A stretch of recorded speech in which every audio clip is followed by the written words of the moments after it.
Alam yun, no? So some of you have already attended that. So okay, to begin, although I think yeah, some of the participants are a bit late. They might miss the training. I mean the introduction. Okay, so sige, siguro we'll give a couple more minutes for the others to before I begin, because once I begin, they will miss out the details naman. Okay. So for our participants, we will have the opportunity to have a parang open forum later on. So I would like to request that you mute your microphone muna. Again, I would like to excuse myself kasi medyo may rhinitis ako today at medyo hindi maganda ang pakiramdam ko. So sige, let me begin by introducing wait, let me see. Sorry. The status of the Philippine greenhouse industry in our own perspective. I have been working with majority of the greenhouse growers in the country for the last 20 years. So this is on our point of view, based on the experience we've had dealing with our friends and our network in the greenhouse business. So well, if you look at our industry for the greenhouse vegetable, so we consider this as the high value vegetable crop. Um, uh, most of our greenhouses, actually we call them rain shelters, are located in the highlands of Benguet and Bukidnon, for example. So that's the typical greenhouses we have. Well, and most of these are soil grown, although they have plastic roof. Most of the crops like the bell peppers and the strawberries and the lettuce, they grow up in Benguet, and Ifugao, are still soil grown. Even the farms in Bukidnon, in Pasugong and Manolo, Portage and Libona and the other areas are still soil grown. So some of the soils, so most of the soils, cultivation under protective roof are in Tagaytay, and the media that are mostly used are cocoa peat substrate mixed with other substrate like maybe charcoal rice hull, sand. Um, yeah, they are normally located around Tagaytay, near the city, in Batangas, in Lipa, for example, and in the surrounding towns around Taal, the Taal volcano. There are a few concentrations also of some soilless production in Bukidnon and Benguet, and then of course Cebu and in other islands like in Iloilo, Bacolod, a little bit in Palawan, and I hope in the future it will be more and more. However, under the roof or under the rain shelter or greenhouses, there are two methods of cultivation that are being done. Some of them are organic farm, like in the case of Gourmet Farm in Tagaytay, Costales Nature Farm, for example. They do have greenhouses to produce their organically grown crops. And the other commercial farms are doing it hydroponically. Hydroponics can refer to NFT or nutrient film technique, or drip tables or drip plots, that are drip. And then there are known growing areas in Benguet, Tagaytay, and the surrounding towns of Bukidnon and Cebu for such activities. So and then for the rest of the country, there are scattered small-scale production in the lowland. There are plenty now in the urban and peri-urban area. But these are either hobby hydroponics to a small-scale semi-commercial hydroponic setup. In the lowland and in the midland. So that's basically how it looks like at the moment for the Philippines. Okay. If you talk about crops grown in the greenhouse in the Philippines, we're mostly categorizing them into two. One is what we call the leafy crops, and in the leafy crops, we are normally talking about yeah, the lettuces. So in the lettuce, I would say the major or the biggest one in terms of volume would be iceberg still. And although iceberg at the beginning, let's say maybe 30 years ago, is the most popular type of lettuce grown in the country, but more specifically in the highlands, they don't normally thrive in the lowland. Kaya majority of the lettuce production are in Bukidnon and Benguet, some in Kapatagan and up in Mantalon in Cebu, example. And then last 25 years ago, romaine was introduced in the country. Normally, romaine at the time was yung tinatawag naming large romaine. The large romaine type is the size of a tawag dito, Pechay Bagyo, ganun silang kalalaki. They weigh about, if you grow them up in the mountains of Benguet, they grow to about 800 to 1 kilo, 800 grams to 1 kilo. But that type was replaced by what we call the midi romaine type, in recent years. The midi romaine type are the likes of, well, from ENSA, you have Sanadu is the market leader. And then from Rexone, you have Rincon. So these two types are the main type of midi type of romaine. Now accepted in majority of the market in the country. So these two are grown either in soil or hydroponics at the moment commercially. Well, at the moment, because of the typhoon, I think majority of the production up in Benguet have been affected by the rain and the wind. So I think there is shortage of lettuce, of romaine lettuce at the moment. So yung mga ganun, So and then for the leafy green, ito I would just like to emphasize on this one. Because the green Batavia o yung tinatawag nilang green ice, kasi sa Pilipinas we call this lettuce green ice type, Unfortunately, green ice is a market term used in the Philippines and nobody else in the world use that kind of term. For some reason, it was invented in the Philippines. But the horticultural type of that lettuce is called either green Batavia. When we say green ice, we're normally referring to either green Batavia lettuce, like the Waldman's green or the fanfare or the Olmeti and Astrosa recall. So things like that. We're normally referring to what we call Grand Rapid type. So this type, the green Batavia and the Lolo Bionda are normally called in the Philippines green eye. So I'm just clarifying things. But anyway, later on in the training, we will explain to you the crop typology.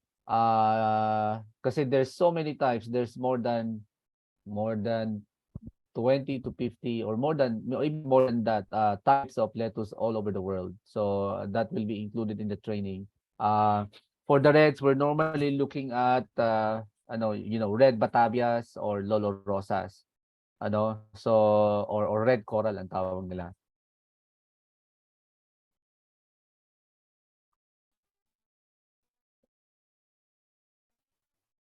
Oh, ganun po yun, uh, So these are the main green ice or green Batavia are very common in the lowland and midland. Of course, also in the highland. This is most of the sources where it's coming from.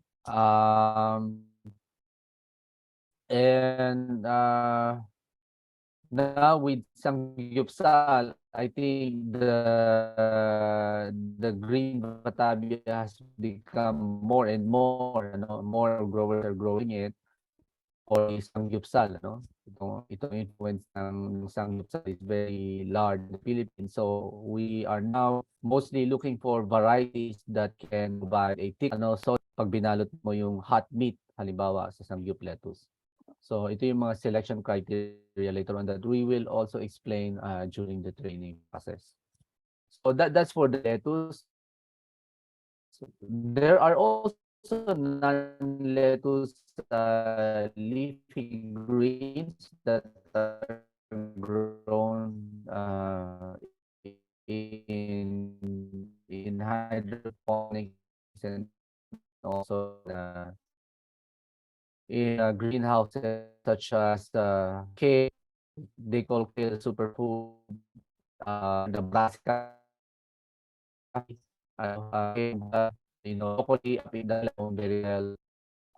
Pakbet, tatsun, and and others. No, there's plenty of broth there. Tomatoes.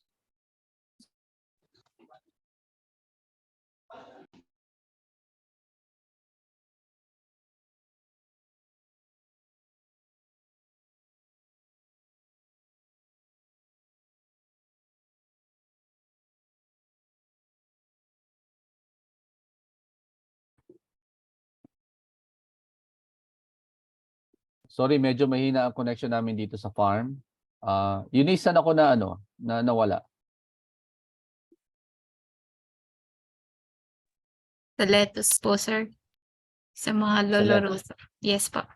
Yeah. Okay, sa Lolo Rosa. Okay. So, pasensya na, medyo mahina ang connection namin dito sa farm. We decided to conduct it here. But okay, so I'm done with the lettuce na. Tama ba, Eunice? Yes po, sir. Okay, so again, let me explain about fruit crops. In the greenhouse, the fruit crops that are grown are tomatoes, beefsteak, Roma, intermediate salad type for burgers, for example, and then cherry tomatoes for snacking and for other uses. And then for greenhouse peppers, the main market is more on the red and yellow bell peppers, which you can normally find in the supermarket. There also a growing interest in snack peppers, so or mini peppers. These are bite-sized peppers that are very sweet, and then for the chili, you're looking at growing jalapeno and habanero. No, these are emerging pepper types that are now found in some of the supermarket and in online stores. So yeah. And then of course you have the eggplant or the big ones. They call it aubergine in Europe or France. And then of course the Japanese snack cucumbers. Um, these are mostly partenocarpic or seedless. Because you don't have pollinators inside a closed greenhouse system. So normally you would want to grow varieties that are partenocarpic, or seedless, And then of course the melons, and strawberries, for example. So strawberries are mostly grown, of course, in the highland. In the lowland, I don't think it's profitable at the moment. There needs to be because the flowering of strawberry is triggered by certain temperature and daylight, which we can discuss also in the masterclass. Kasi alam ko there are some people who would like to venture into strawberry production, but how productive and profitable it is in the midland and lowland, I highly doubt it at the moment. Well, if you're selling seedlings, okay, but if you're producing for fruit, strawberry, medyo yan, pinag-aaralan pa namin. We're actually looking into it at the moment how we can really trigger the flower induction of strawberry in the lowland and midland profitably. Sorry. Ayan.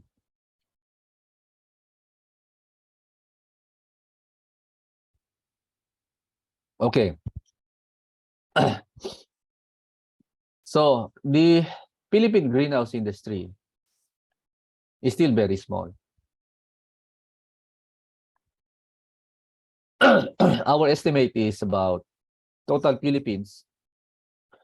We only have about 500 hectares of sorry, of greenhouses. Ano? Yeah.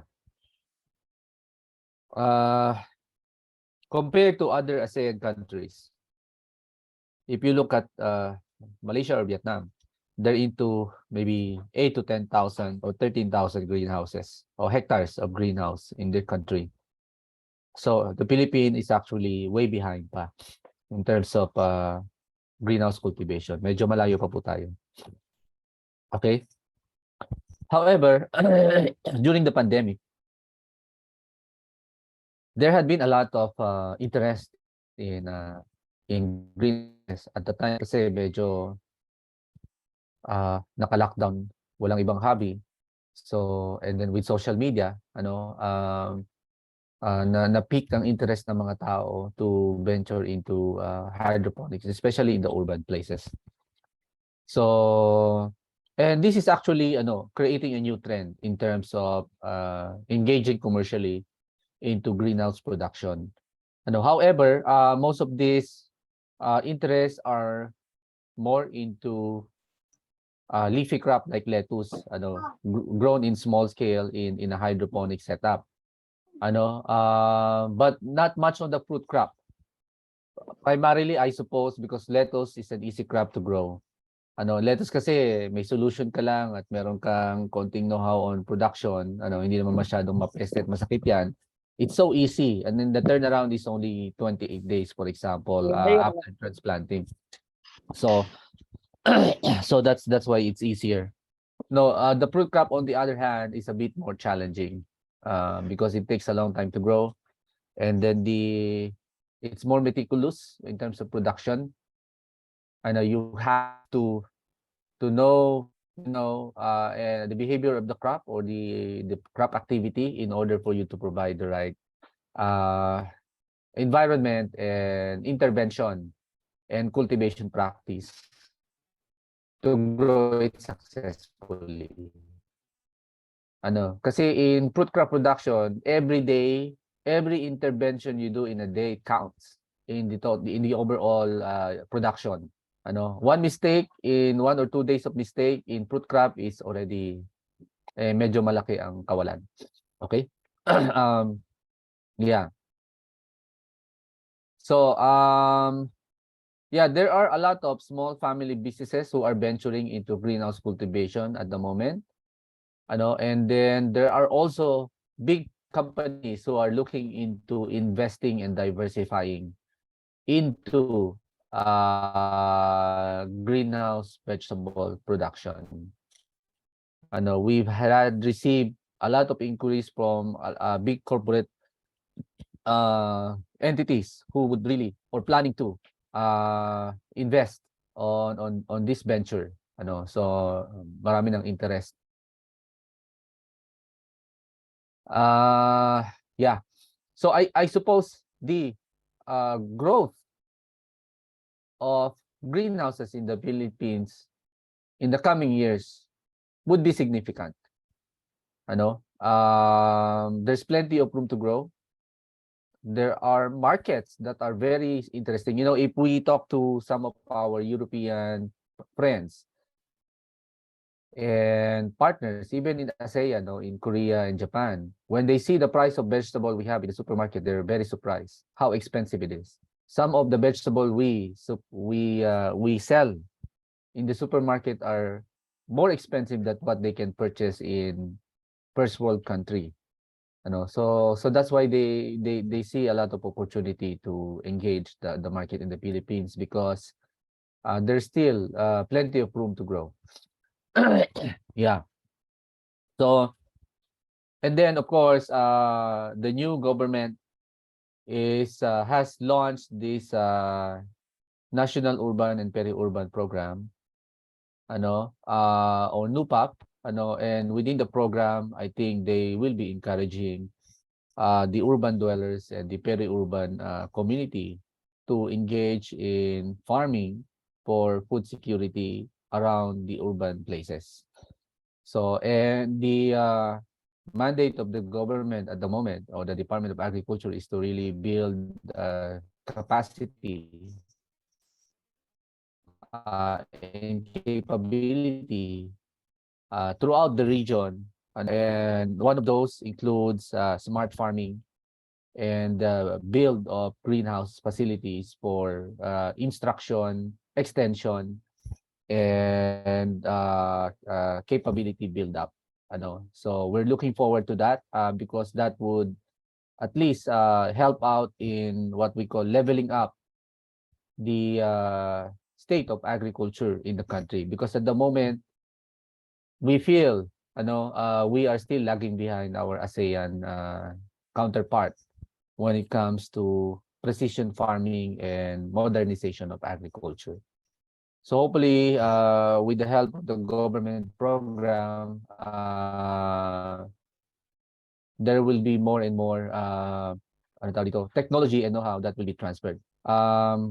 At the moment, we are working closely with the Agricultural Training Institute. In fact, they are helping us today. I would like to extend our thanks to our partners in ATI for helping us with this today's presentation, especially in the setup of Zoom. But we hope we can craft a capability building roadmap for the country when it comes to smart farming in the near future. So itong ginagawa nating masterclass is one example of what we wanted to do. And hopefully with this kind of training, this is a season-long training. We will run it for 90 days. With this kind of training, I hope we can impart a more know-how to those who really would like to venture into greenhouse production. Kapartner po natin dito ang government, ang ATI at saka ang DOST, ang DA, and we are actually an accredited learning site for agriculture po. So the emergence in interest was also brought about by social media during the pandemic. Uh, Social media is a very powerful tool. If you're not in social media, you're actually out of this world nowadays. And with that, I think there's plenty of information and also misinformation where we would like to help out and correct naman for those misinformation para naman the learning is right. Kasi for example po, in our experience, we have inquiries from balikbayans, mga OFW nating mga kasamahan, mga seaman, na gusto nang bumalik sa Pilipinas at mag-farming. And they're looking for business venture. And one of they're eyeing for is itong ang greenhouses, no? Kasi rather than buying, let's say, van for rent, kasi normally yun ang ginagawa ng mga seaman, uuwi sila, bibili sila ng sasakyan at ipaparenta. One option is to venture into agriculture, especially itong smart farming where they can grow high value crop. However, ang nangyayari kasi, majority of them who invest their hard-earned money to go back to the country and then learn a bit of hydroponics in YouTube, and then yun pala minsan mali ang teaching or medyo hindi talaga technical ang training, nangyayari napapaso sila, ibig sabihin ay nalulugi. And we would like to avoid that through this training. Kasi if the learning is wrong, production is wrong, and then the investment is wasted. So especially kung hard-earned money yan ng ating mga OFW at mga seaman. So we wanna do it right. We wanna teach right para naman hindi masayang ang kanilang ipon. Kasi medyo masakit sa bulsa po minsan ang nangyayari. So, challenges in greenhouse cultivation in the Philippines. Well, one is climate and climate change. Climate change is real. It's here. We've experienced it already in the past 5 years that we've been doing this. Like right now, although it's raining heavily in the north, here in our town, we have a specific microclimate. Ilang linggo nang hindi umuulan. So our problem now is water, for example. But normally at this time of the year, normally we have plenty of rain. So ngayon, the typhoon is getting stronger and stronger. I remember we used to only have category signal number 4. Ngayon may signal number 5 na, super typhoon. Dati naman wala sa bokabularyo ng Pag-asa ang signal number 5. Normally hanggang signal number 4 lang. So, and this poses a big challenge in protected cultivation because especially in the North Island, in Luzon, and in the Visayas, where we get typhoons, the structure should be durable enough to withstand the typhoon's strength. However, uh, ang yan, paki-mute lang po ano ang ating mga mic para po maganda ang discussion natin. Ang challenge lang po is ganito po kasi ang real case scenario. Nung dumaan ang bagyo sa Cebu, wala talaga.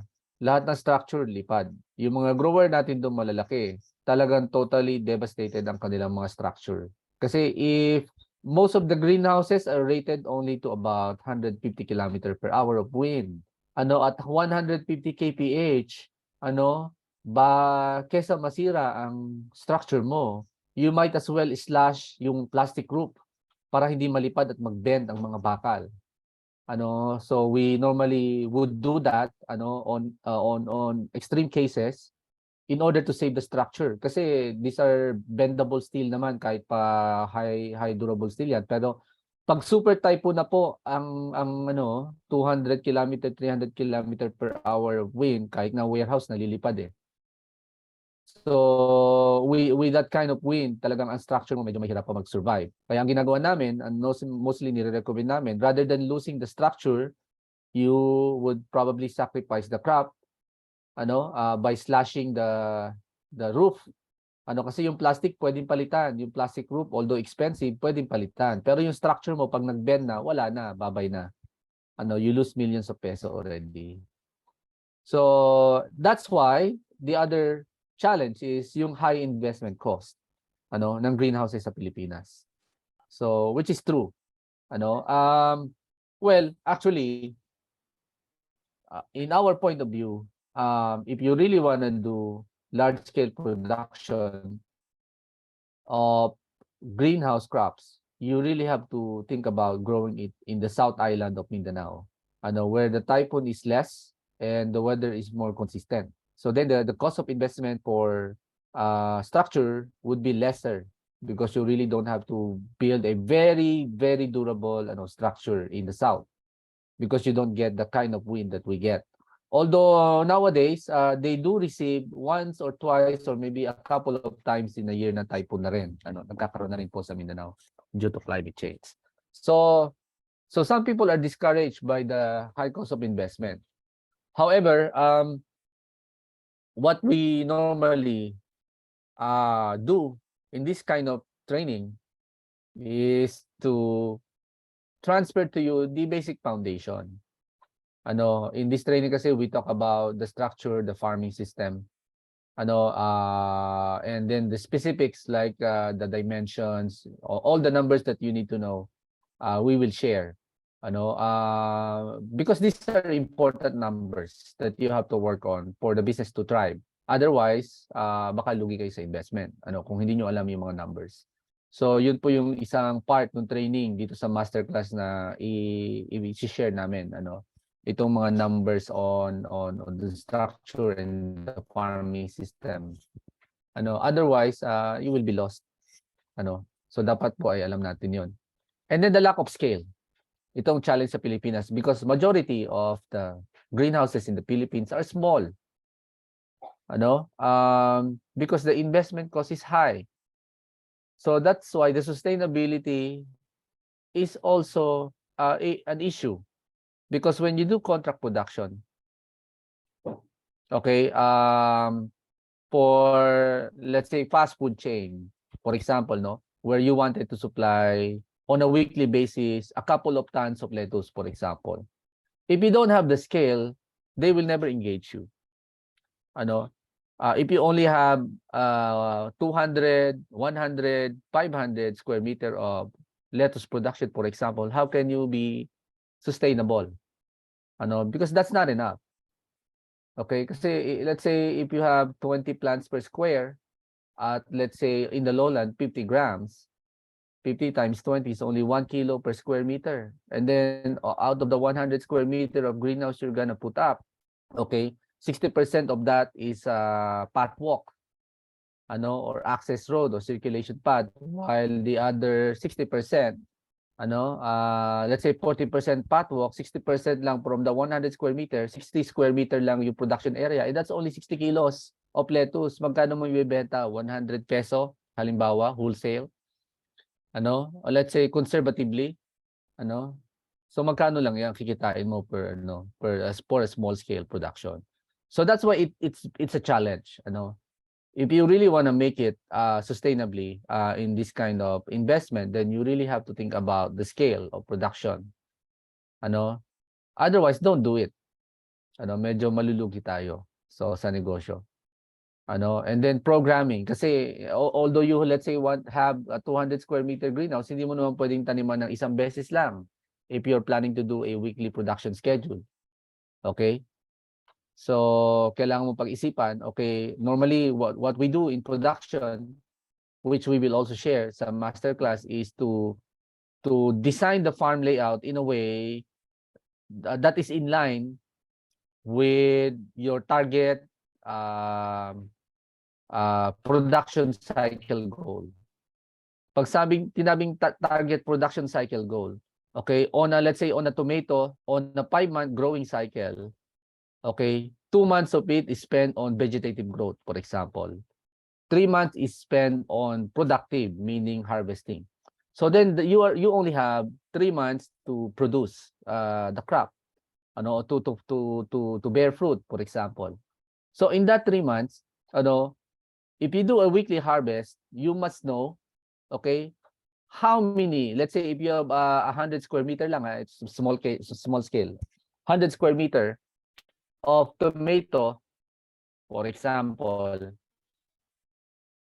you have about 3 plants per square. So you're only talking about 300 plants for 100 square meter of greenhouse. 300 plants, let's say if you get 2 kilo, that's only 600 kilo, of produce, in one greenhouse. And then every picking, let's say if it's gonna be weekly picking, if that's your target, ito kasi kailangan pag-aralan nyo mabuti, which we will also teach, no? Okay, 3-month cycle, 3 months times 4 weeks in a month is 12 weeks, no? So if you're gonna do weekly picking of tomato, then that means 12 picking cycle lang kayo for 3 months, And then per picking, let's say if you have 300 plants, how many grams of tomato can you have per picking? 'Di ba? So, or let's say you get about half a kilo. So half a kilo times 300 is 150 kilo per picking, if you can. If you can pick half a kilo per week, for example, kung kakayanin ng halaman nyo, kung tama. So these are the details that we would like to share in this masterclass kasi these are the number that matters to you. Kaya I would say, is 100 square meter tomato commercial? No. It lacked the scale to be called commercial. Okay? Because you don't have enough to fund the operational cost. Kasi yung overhead nyo, labor cost, yung manpower, input material, utility and maintenance, might be more than what you're gonna sell. So, yun po yun, yun ang mga roadblocks, kumbaga. And then fourth is unavailability of proper input material. Whether it's plant nutrition material, the right variety to plant, okay? Pesticide, biofungicide, organic input material, which are also used, and then natural enemies. In advanced country like Europe, even here, you don't have to go far. Like in countries like Korea and Japan and Taiwan, they use a lot of natural enemy and bee pollination. Natural enemy in the Philippines for greenhouse cultivation is virtually missing or lacking. Wala. There's no commercially viable natural enemy. However, in Vietnam, if you go to Vietnam, you can find local natural enemy being produced on a commercial scale and sold commercially to greenhouse grower in Vietnam. Yan kasi pinakamalapit sa atin. But in the Philippines, wala. And these are important because in terms of sustainability in production, IPM is crucial. ang gawa kasi sa Pilipinas, yung mga grower natin, puro spray. Spraying chemical is not sustainable.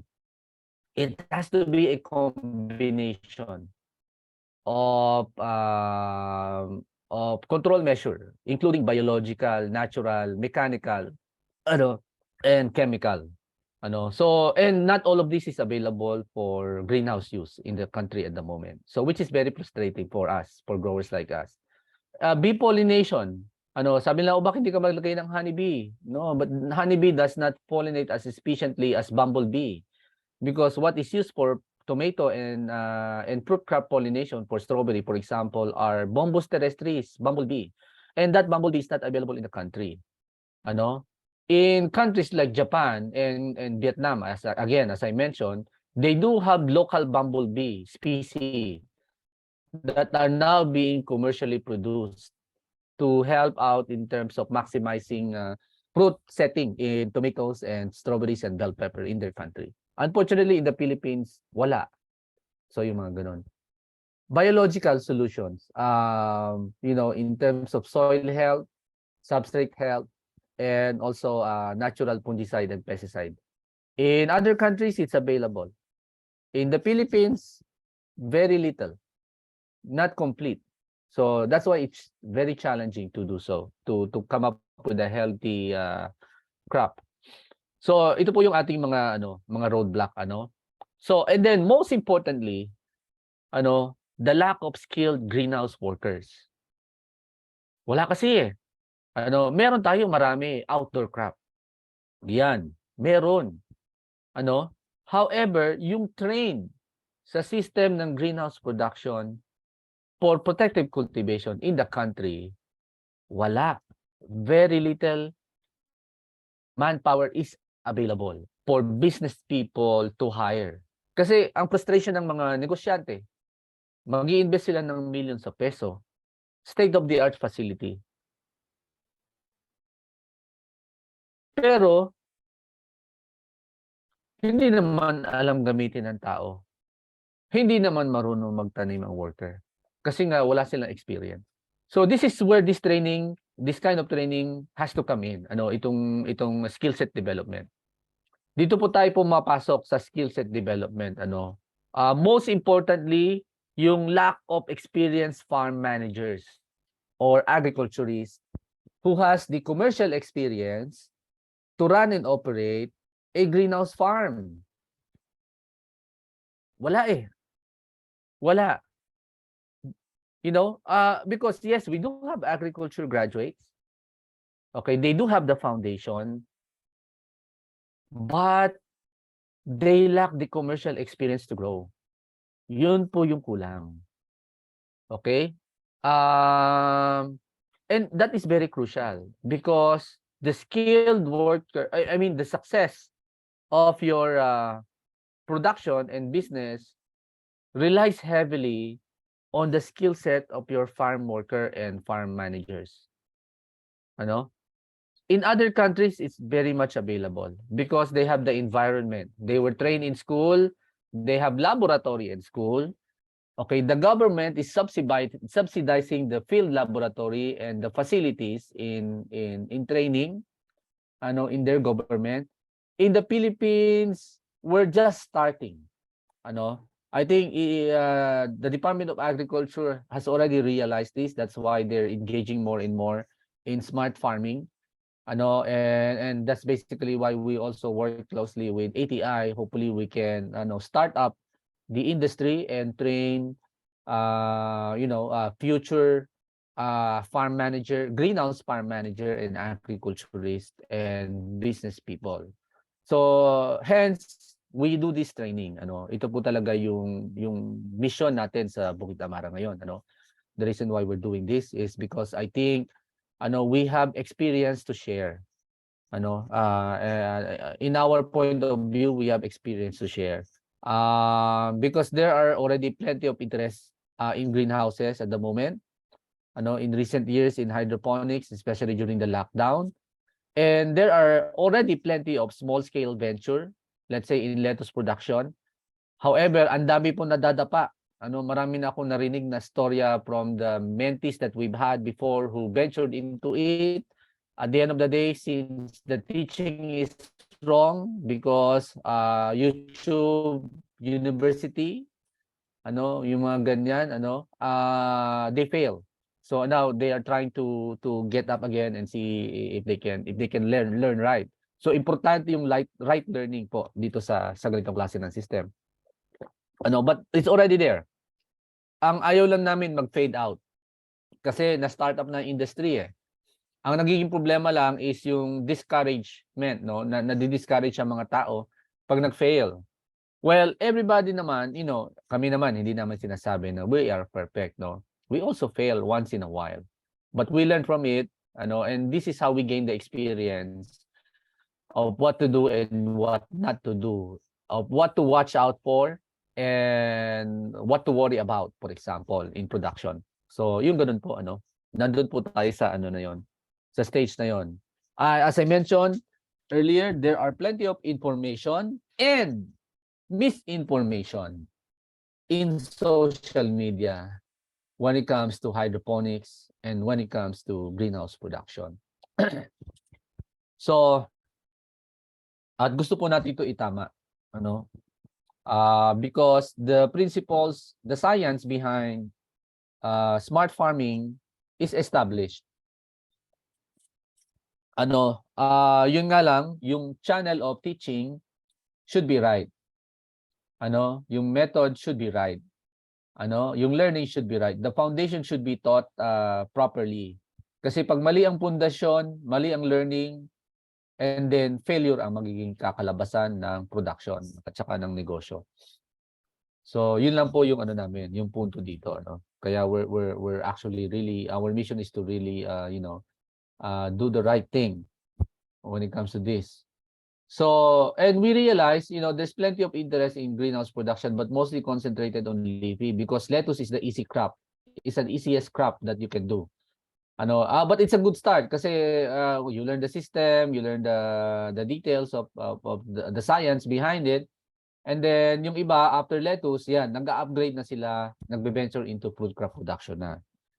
So and this is more challenging kasi ang fruit crop is not as easy as lettuce. Kasi you have to in lettuce kasi you're only dealing with one growth stage, vegetative growth.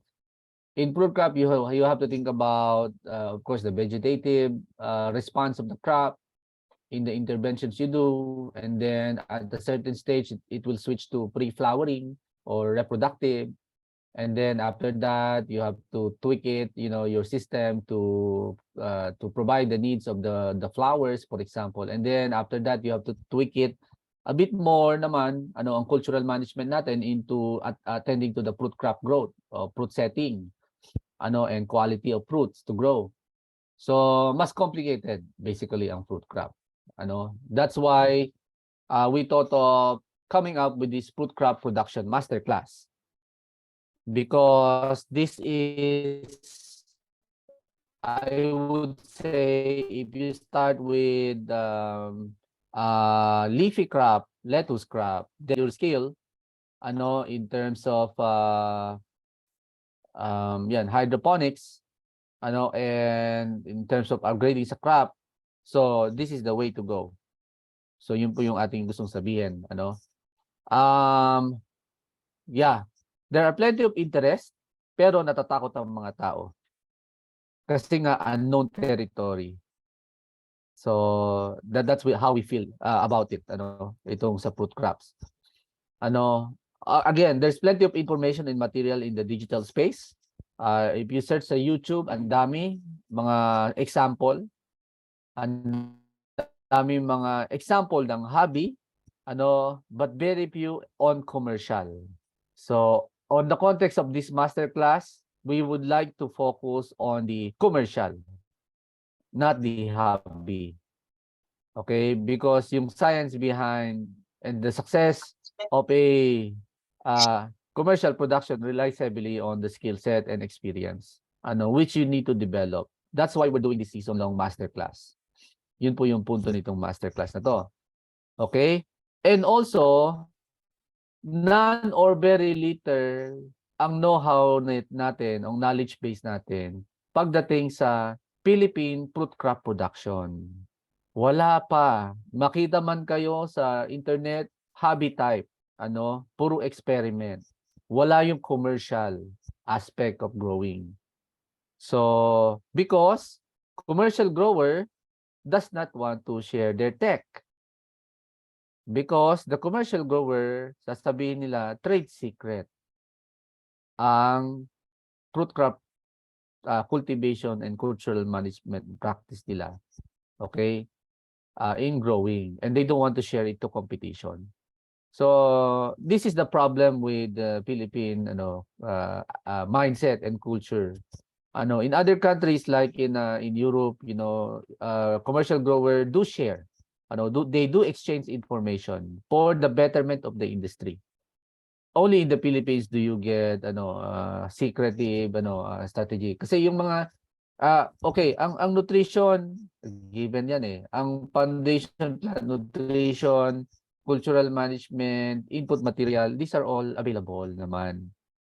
Ang importante doon is yung per grower level, yung experience at saka yung intervention ng grower mismo. To have a successful crop. Pero yung basic foundation pare-pareho lang. So, and that's what we wanted to share. Kaya ang mission ng Bukid Amara is to share its commercial experience in crop production. Because if we don't share, the industry will not grow. So, yun po yung punto. If we don't share, the industry won't grow. So, again, this is a pilot masterclass. And the objective of this masterclass, is really for the participants gain an insight and technical know-how on growing fruit crops. In order to do so, we have crafted this blended season-long workshop.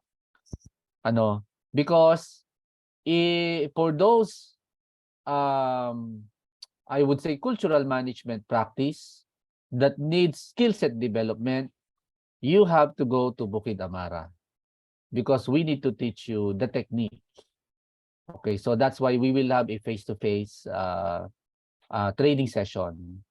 And then for the theoretical aspect of growing, that one we can do via the Zoom session. So mamaya po ipapakita ko sa inyo yung outline ng masterclass after this introduction para po malinaw sa inyo. Kasi we really feel that we are still lagging behind our ASEAN neighbors when it comes to smart farming. Kasi if you compare, ito, yung commercial greenhouses in Europe and Asia, if you look at Holland, for example, they have, as I mentioned earlier, we have about 500 hectares of production. In Holland, they do have more than 10,000 hectares of talagang glass houses on high ceiling greenhouses where they produce as much as 25 to 30 kilo of tomato, let's say for this. Sa Pilipinas, maganda na, maka 3 kilo tayo per plant. Sa kanila, their tomato can yield 10 times more than what we can yield in the Philippines using the same variety. So what's the difference? Well, weather advantage is one. Secondly is yung technology and skill set. On managing the crop, on attaining the maximum potential yield of the crop. So dito po kasi ang usapan dito is how you can maximize the yield with less input. For example, using less for more. Yun nga yung sabi natin, using less for more. So yun po yung gusto nating matutunan dito. So ang layo po eh. Ang layo, ganyan ang itsura ng greenhouses nila. In Vietnam, as I mentioned earlier, ito yung sea of greenhouses in Dalat. In the highlands of Dalat. Well, They have more than 13,000 hectares and we only have 500. So you see the disparity. I think they are about 2 decades ahead of Philippines at the moment when it comes to smart farming technology. So it's sad, it's really sad. So we would like to really catch up with our ASEAN neighbor at least, when it comes to smart farm.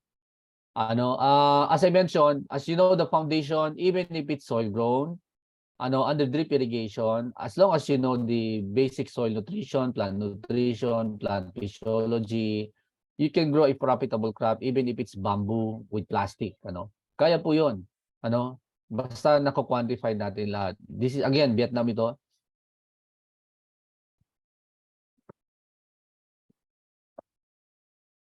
So, so ganyan po yung nila. Um, Malayo eh. Okay? This one is Malaysia. One grower has 50 hectares of greenhouse. 10% of the whole country in the Philippines is only equivalent to one greenhouse grower in Malaysia in terms of hydroponic. This is in Cameroon Highland in the highlands of Malaysia, about 1,500 meters above sea level. Anong advantage nila? Weather. Walang typhoon.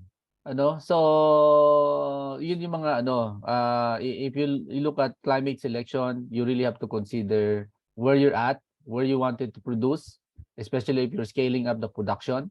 You must have the right ideal climate condition for the specific crops that you really wanted to grow. So Thailand, they do grow let's say melon in these greenhouses. As you can see, they have a couple of greenhouse. Kasi in terms of farm production or farming system, which we will discuss also in the masterclass, you have to think about ang production mo dapat market oriented. Normally, in the masterclass, we will teach you how to plan and set goal.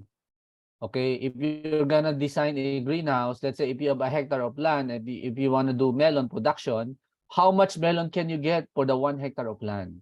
Okay, that's one thing. Second thing is, at what kind of production schedule and relay cropping would you like to do?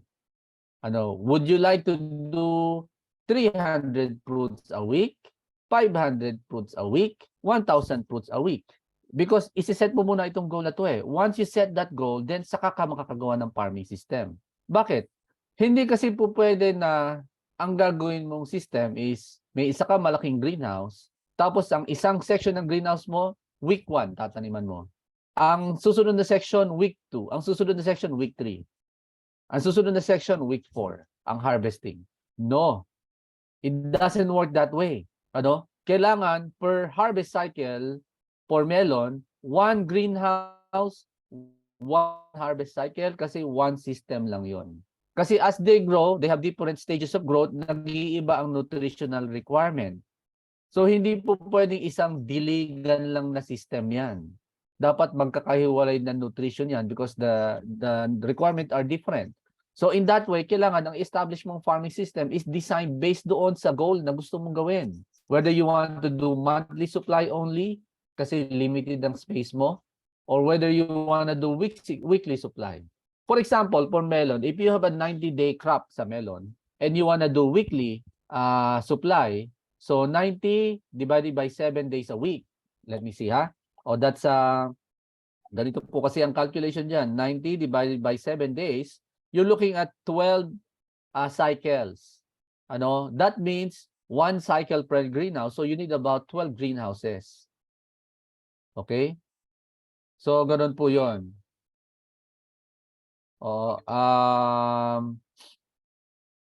So those are the things that you need to know for that purpose. So in fact, if you really want to do a farming system for melon, if you want to do weekly supply, our recommendation is to go for 16 greenhouses. You see? So and then from that 16 greenhouses, then you can do weekly production. Yung details yan, we will discuss sa masterclass how we come up with 16 greenhouses. So yung ganun po. May mga calculation kayo na kailangan gawin early on in terms of master planning and site development plan and farming system before you dive deep into the production. Kaya importante yung farming system which is part of the masterclass training. So yung ganoon po ano. And then of course this is a single fruit per plant. Ano kasi single fruit lang ang gino-grow natin. Ano so to make it uniform, to make the quality uniform. In fact, one of my project we're planning to invest on a 75,000 sugar scanner, non-destructive sugar scanner to check the sugar content of the melon without cutting. So technology of like that is available. Nagulat din ako meron palang way. Kasi normally ang ginagawa namin ngayon for melon to test the sugar content, kailangan namin at maturity magbabaak ng ilang piraso tapos i-measure namin yung bricks. Destructive sampling ang tawag doon. And then we lose crop kasi if you're selling it 500 peso per kilo, then you lose the crop. Yun pala, may technology na non-destructive via infrared scanner. Itapat mo lang sa melon, malalaman mo na yung sugar content without destroying the fruit. You see? And with that kind of expensive equipment, we will be able to declare in the label how much sugar content the melon has because we scanned it and we know. So then we can have a consistent quality. So yung ganoon, technologies are available. It's just that at the moment it's still very expensive, but it is available. But if you're going for a commercial scale production, then it can be done. Okay? So yan, ito examples lang po in ASEAN neighbors Our recent trip in Korea where we've seen how advanced their technology are. We're talking about AI, data analytics, automation, full automation, as far as robotics. We've experienced and witnessed how they do plant cultivation using robot in Korea. Kasama ko dito mga farmers from my town. And then of course this one is strawberry production. As you can see at the bottom of the bed o yung benches meron diyang parang plastic na circular na na white tube. So dito they have to maintain a temperature of 20 degree consistently at night for the flower induction to occur. If the temperature is higher than 20 degree, they don't get the flower set. Okay? So that's why it's difficult in the lowland to do it. Because our temperature in the lowland, our ambient temperature is so high already. So yung ganun po so yeah, micro sprinkler misting where they do it to cool down the air temperature, for example, in growing watermelon.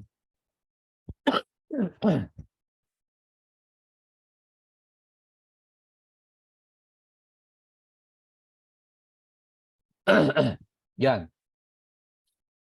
So now we go to Philippines. Yeah, we build this demo farm for learning. In the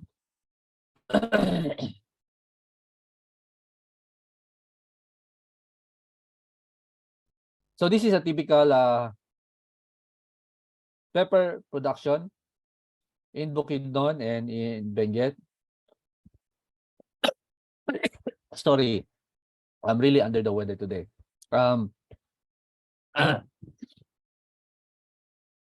So as you can see, need not be expensive. It can be done. It can be grown. The thing is, the choice of variety. I was surprised to find out in the data provided by the Benguet Department of Agriculture, they are still using a bell pepper variety in Baguio called California Wonder. Okay? Now, California Wonder, this is how far we are, no? This is how ano tawag dito? Backward. This is how backward we are. In Benguet, as of today, in the greenhouse, they are still using California Wonder variety. Nothing wrong with the variety. It's a nice variety many years ago.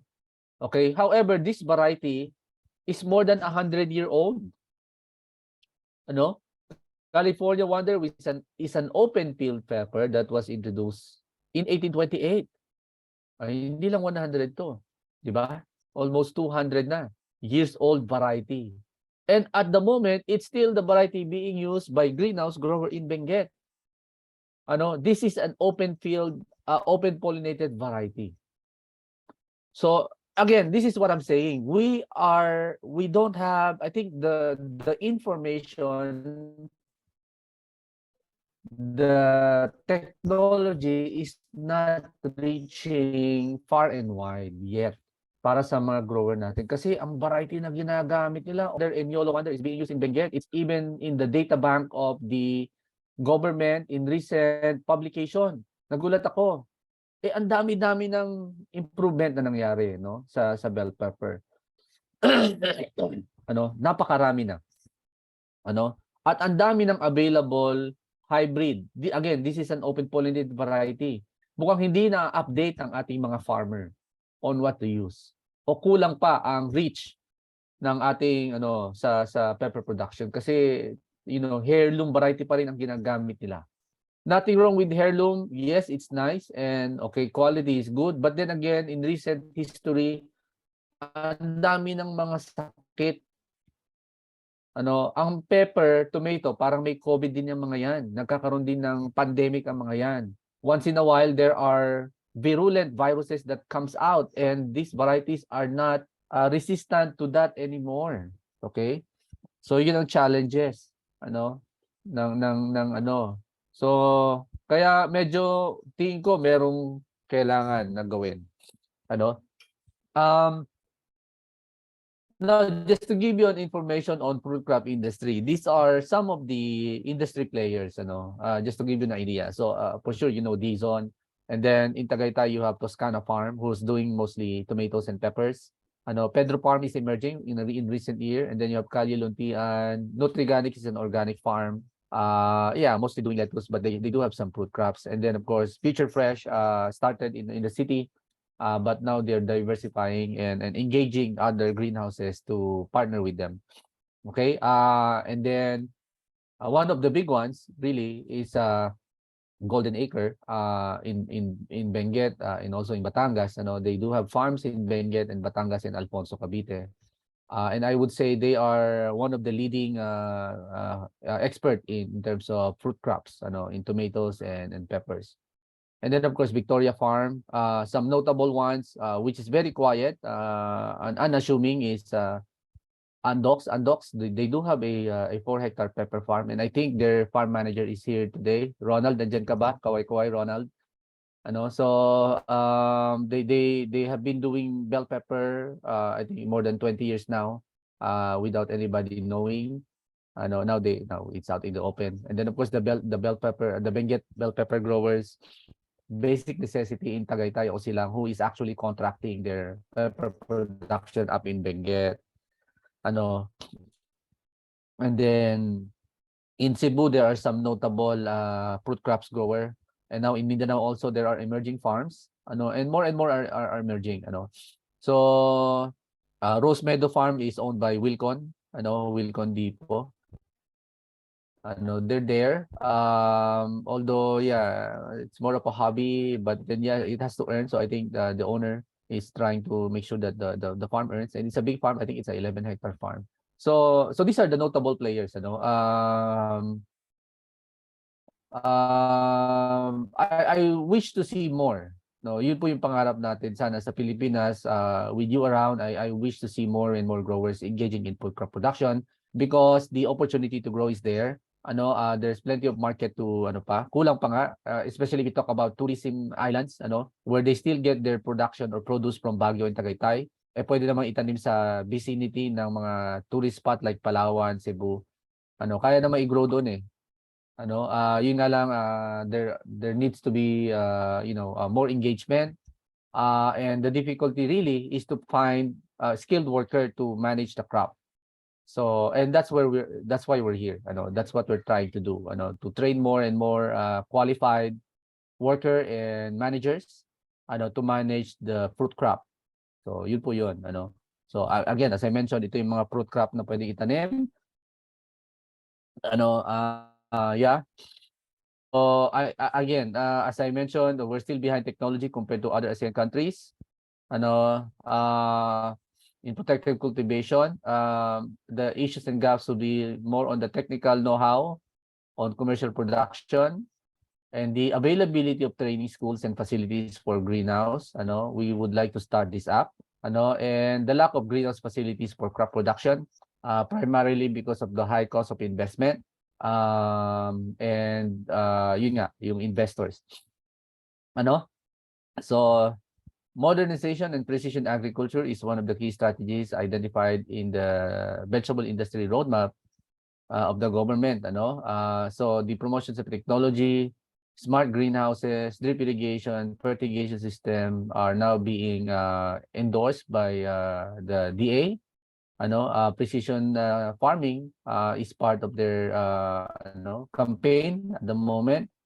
So we hope to see more and more of that. I think the learning should start from the government. Ang pangarap namin as a private individual, as a grower, is sana makakita tayo within every region of the Philippines a innovation center for smart farming under the office of the Department of Agriculture, High Value Crop, NUPAP. We really hope to see and hope that the government can build this system up as a training ground for our small farmers.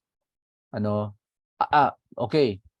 On our own capacity, we do support small farmers through our partnership with COPIA, the Korean Partnership for Innovations in Agriculture. We are supporting the 2 pilot villages in Lukban who are now operating 8 greenhouse clusters, and also Siniloan, Laguna, who are also operating 8 greenhouse clusters managed by small farmers, Farmer Association in Lukban and Siniloan.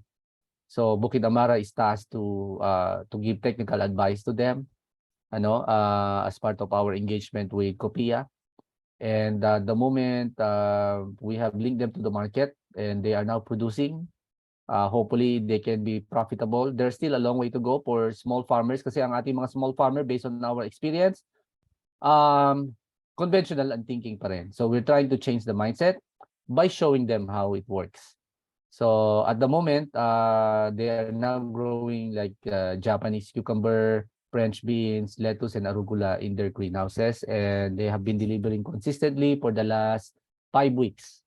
So we're happy to see that. And these are managed and run by small farmers. So, and they're encouraged to do so, and hopefully they can adopt it in their own farm. So yeah. So the future of greenhouse production in the Philippines. Yeah. There's plenty of things to do pa. So this is our demo farm.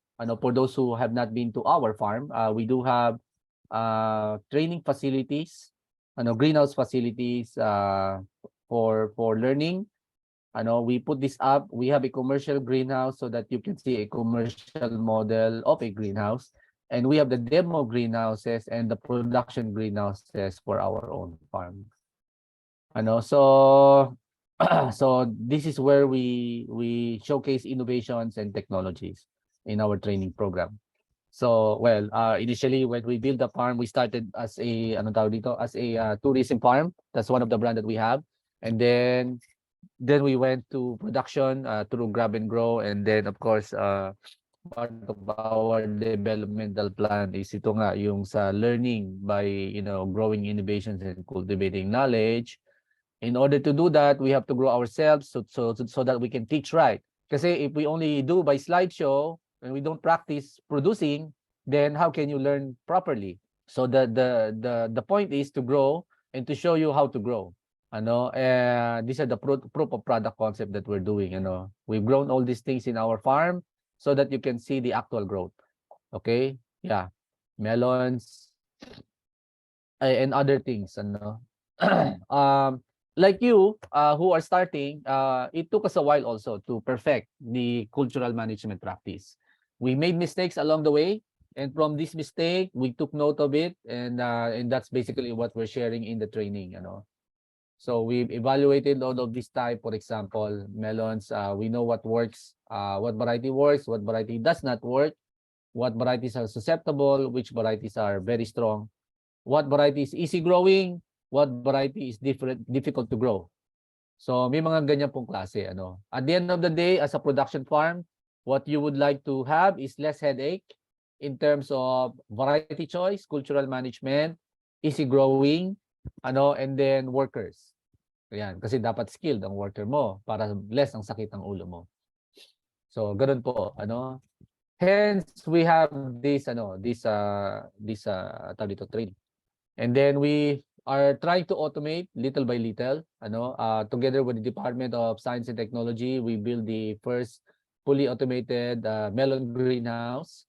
It's now operational.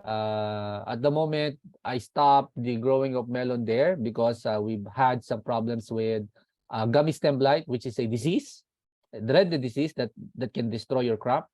So we're letting it rest for a cycle. We are now planting bell peppers, which actually during the masterclass you will plant with us together. So ganun po yun. So in terms of automation, this is an example. In terms of irrigation control, I think this is a video made by Delay. Let me see. So this is just showing you what we have at the moment in our greenhouse. This is our irrigation controller that is controlled by an app. So now we run our greenhouse through a cell phone app, where we can on a daily basis we can modify the program. Let's say what time we need to irrigate. Let's say we start at 7 a.m. And then how many minutes of irrigation we're gonna do and how many times a day we're gonna do it. Tapos at what zone we're gonna do it. So kasi may zone 1, zone 2, zone 3 yan. So we can program it through our to our cell phone wherever we are. As long as we have Wi-Fi connection, we can program them. So ganun po yung ginagawa natin ngayon. Okay? So yan ang isang example ng automation. No, I don't know what this one is, but let me see. Okay. So this is data analytics, for example, in terms of nutrition dosing. We're able to tell the temperature, humidity inside the greenhouse, the water temperature, the EC we're putting in, and then the injection rate. So we have all this data now, and we're analyzing this data and correlating it with the crop growth. And to see how the crop responds through our irrigation and nutrition control. So these are the things that we share. We do have historical data where we are able to see how the crop react to the nutrition that we provide. And of course with its anong tawag dito, interaction with the climate. So but there's a lot of things more to do. So as a Bukid Amara or Grab&Grow, we are aspiring to be one of the leading commercial site for commercial greenhouse production. And as you can see, our approach is science-based. We wish to be the incubator for precision farming technology, to be the premier training center for entrepreneurs and agriculturists. And because ultimately we would like to level up the Filipino farmer skill set in terms of whether you're a small farmer or a young agripreneur, we would like to level up your skill set in greenhouse cultivation. So that's the mission. That's our ultimate mission. So, okay, I think this is the previous class that we did. I suppose, Eunice, you can explain this? Hello po. Yeah? Okay po. Okay po. Thank you po, Sir Mike. Ito lang po yung data na ipapakita namin yung mga nakonduct na po namin na training. So, meron na po kaming 4 na introductory class on commercial greenhouse and the hydroponics. Then, meron na din po kaming nakonduct na 2 commercial greenhouse and hydroponics training for semi-commercial and commercial growers. And then, meron din po kaming nakonduct na 8 batches po ng 2 days technical training on hydroponics and greenhouse fruit crop production. Then, next naman po, Ah, Sir, nasa inyo po pala yung ano sa slide. Then, isa po, graving investment on hydroponics and greenhouse crop production at isang beginners workshop on hydroponics and greenhouse production po. So, ang pinakang total po na participants na nag-attend po sa Bukid Amare during those trainings po is 722 na. So, next slide na po.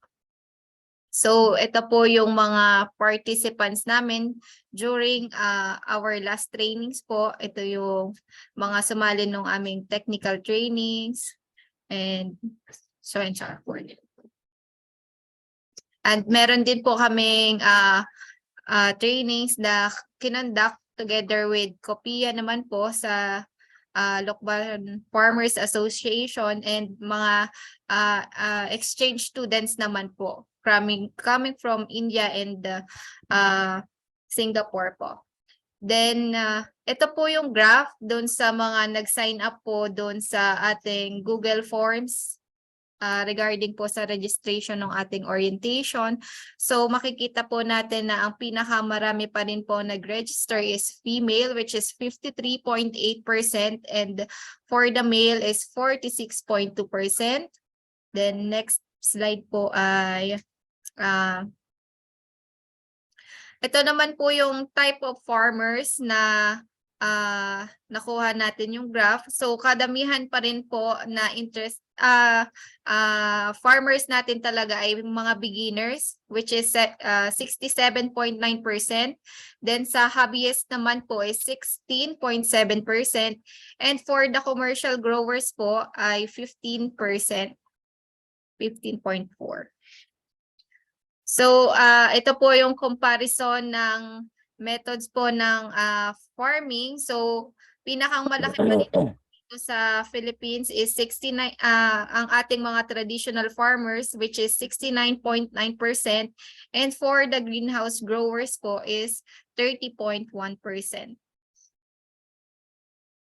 So ito po ang mga partner agencies working with us po, Grab&Grow, ang Turbulent Greenhouse, Department of Agriculture, ang ATI po, and DOST, yung pong DOST setup. So ito na nga po ang aming long-term goal and mission is to help modernize agriculture by infusing modern farming technique and precision agriculture po. Thank you, Eunice. Okay. So for this training, ayan, we start with the orientation. Introduction pa lang po kasi yung last hour, no? I hope it's clear to you the status of the greenhouse fruit crop production in the Philippines. So this masterclass on smart farming and greenhouse production for fruit crops, is really designed for commercial growers. I think we have a couple of them that's joining this session. Agriculturists, if you really wanted to expand your skill set in an experience in commercial fruit crops, so we have this program for you. So there are some consultants, educators here, farm managers. Some of you who owns a business who would like to venture into fruit crop production. I think hope this masterclass can help you a bit. Or the individuals involved in decision making and managing cultivation system. We designed this masterclass for you. So the program aims to lay out the right foundation in soilless culture for fruit crops. And again, as I mentioned, this is a season-long workshop. And our goal is practices per crop. Kasi we will be dealing with the solanaceous, bell pepper, and tomato in this training, as well as the cucurbit, melon, and Japanese cucumber.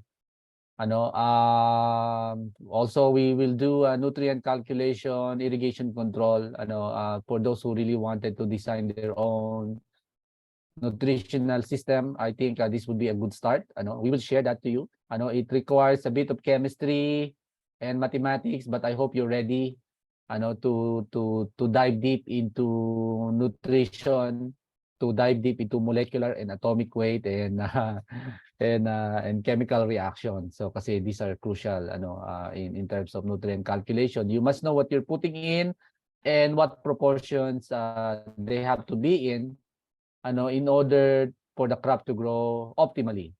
So ganun po 'yon. So of course, to share to you the farming system, we'll discuss about automation and operation, and then the mitigation for disease and pest control.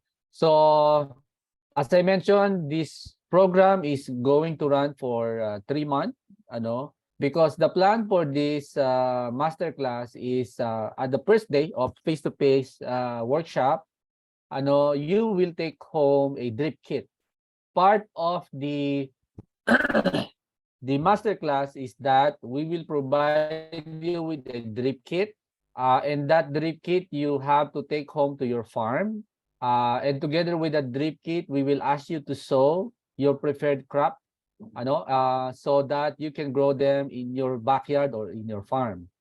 So once we progress with the learning and the training, we will compare notes kasi pag nagtanim kayo, magtatanim din kami. Sabay tayo magtatanim.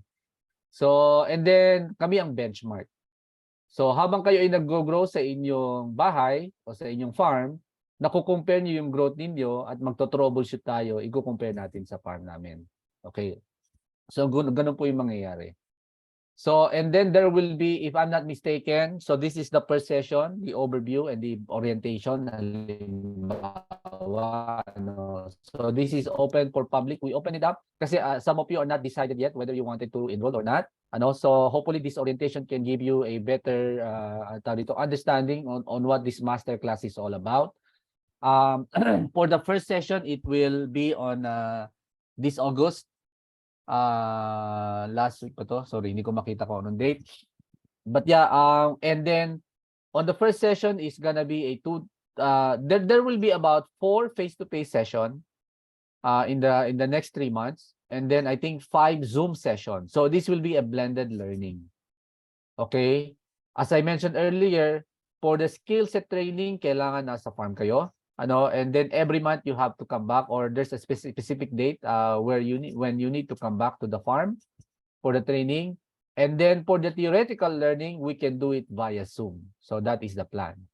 So for the first 2-day session, face-to-face, this will be more on the fruit crop typology overview. For the first day, we would like to discuss with you the variety specification, the variety type that is available in the market, what variety is ideal for your climate, and the diseases you have. Kasi lahat ng mga hybrid variety na ginagamit natin sa greenhouse have specific disease packages, which you might not be aware of.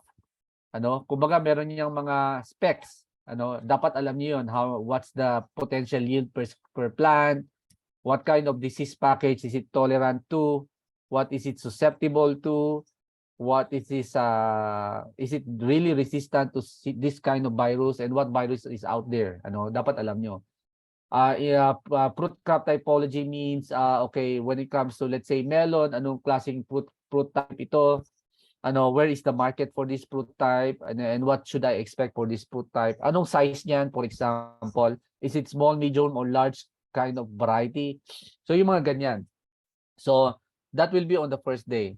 And also on the first day of the 2-day session 2, for the face-to-face meeting, we will talk about the fruit crop farming system. Here we will do goal setting. Okay, for sure some of you already have farms. What we would like you to do in the farming system session is for you to list your wish list, yung goal niyo. Unang-una, ano bang target crop natin? Okay? Tomato ba ang plano nyo, or melon? Or pepper? Okay? Kung pepper, halimbawa, ang inyong gustong gawin, ano ang size ng operation na gusto nyo? Kasi kailangan mauna yung data na yon eh. So, we will provide you with some forms to fill up, kasi this form will be instrumental for you in crafting your farming system. From the forms that we will provide, you have to list down the basic information that we may need in terms of crafting the operation and the farming system and layout. So ganun po yung mangyayari. So the session 2, the 2-day is gonna be a workshop because ang plano diyan is to build at the end of 2 days a farming system, identify the greenhouse component that you will need, whether you would need material recovery facility, nursery, how much would the nursery size be? Okay, deep well, are you gonna dig a deep well? Anong specs ng deep well na kailangan mo? Water pump, anong klaseng horsepower ang kailangan mo? How do you compute and calculate for the amount of flow rate na kailangan mo for each greenhouse? How do you plan for the greenhouse and drip irrigation layout? Kasama po sa magiging discussion yan so that you have optimal operation and flow rate, for example, sa greenhouses. What kind of greenhouse design you should need? And then how about security? And then other components like stockroom. How do you come up with an inventory system setup? For example, lahat po itong components ng greenhouse na to, pag-uusapan natin at paplanuhin natin. The idea is to either form a group, we will divide you into groups to create a farming system for a volunteer farm. However, with the forms that we will provide, you will also need to plan for your own farm. Meaning, ibig sabihin po nun, the first thing that we will do is that you will create yung basic information for the proposed fruit crop farm that you would like to put up. And then from that, we will come up with the farming system and farm layout. So at the end of this session, yung let's say day 2, yung continuation ng farm layout, hindi po tayo uuwi hanggat wala tayong individual farm layout na nagawa para sa plan nyo na farm.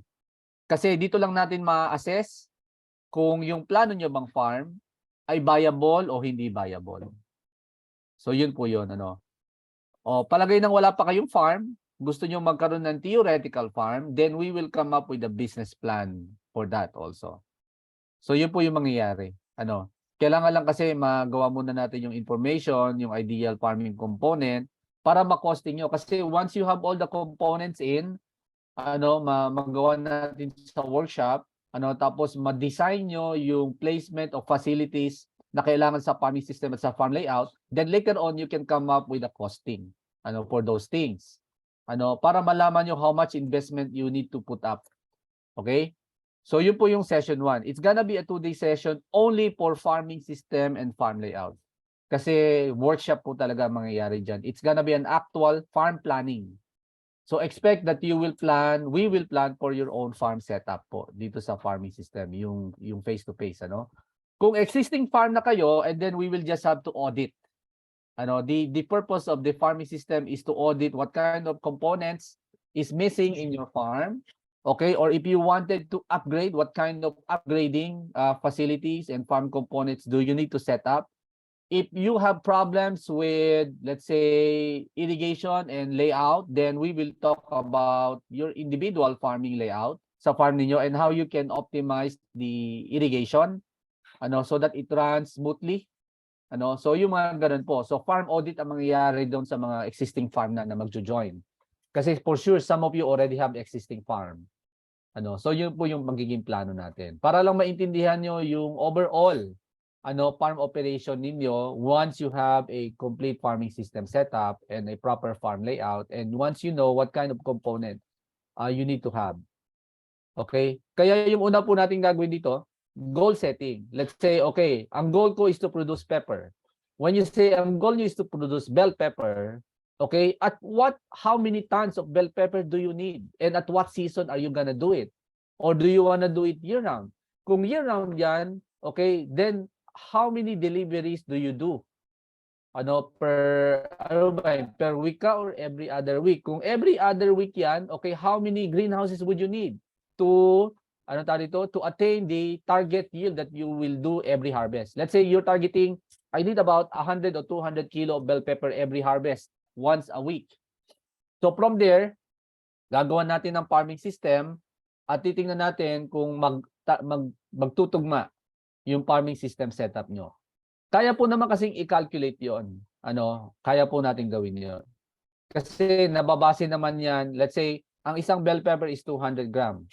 Okay, kung mag-harvest tayo ng, let's say, ang ano mo, ang, let's say, ang plant density mo per square meter ay 3, pag nag-harvest ka ng isang piraso ng bell pepper per puno o per tree at 200 grams, so you're harvesting actually 600 grams of bell pepper per square meter. Kasi 3 plants per square meter times 200 grams per fruit every picking, every week, is equivalent to 600 grams.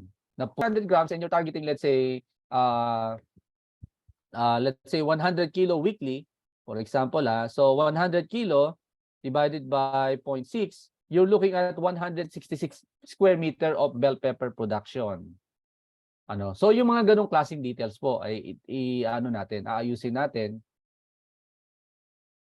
And then once you know those numbers, doon sa production greenhouse, mapaplano na natin ngayon ganong kalaking nursery ba ang kakailanganan natin, ganong kalaking tangke ang i-construct natin base doon sa konsumo ng 166 square meter na taniman. Okay? Tapos ang drain ba, i-collect natin, maggagawa ba tayo ng drain collection tank? Okay? At tapos gaano kalaking drain collection tank ang ating gagawin? Okay, so yung mga ganong details po ang i-discuss natin. Tapos ano ang magiging packaging, paano yung harvesting, and cultural management practice. So, yan. Diyan po mabubuo yun. Okay? So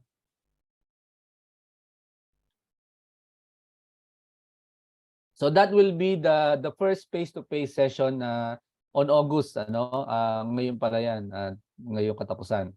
Okay? And then after that, ang third session natin, which is going to be a Zoom meeting, we will discuss it on September 19. I think this is night time para hindi maistorbo ang trabaho ninyo. Normally, ang face-to-face meeting natin will be over the weekend, but ang Zoom meeting natin will be at night. Sorry. Okay, and the next Zoom session will be on September 9, 2023. We will discuss about smart farming and precision agriculture. In this module, we will talk about more on automation, data analytics, and what kind of tools you may be able to have, for your farm. What is available out there? What is affordable? Okay, and would it be ideal or suitable for your farm? So yun po yung magiging Zoom session 3. Yung session number 3 natin. Okay? And then for the second phase to yeah. So the first day would be more on greenhouse farm operation management. And since we already designed the farm layout and farming system in the first face-to-face session, sorry.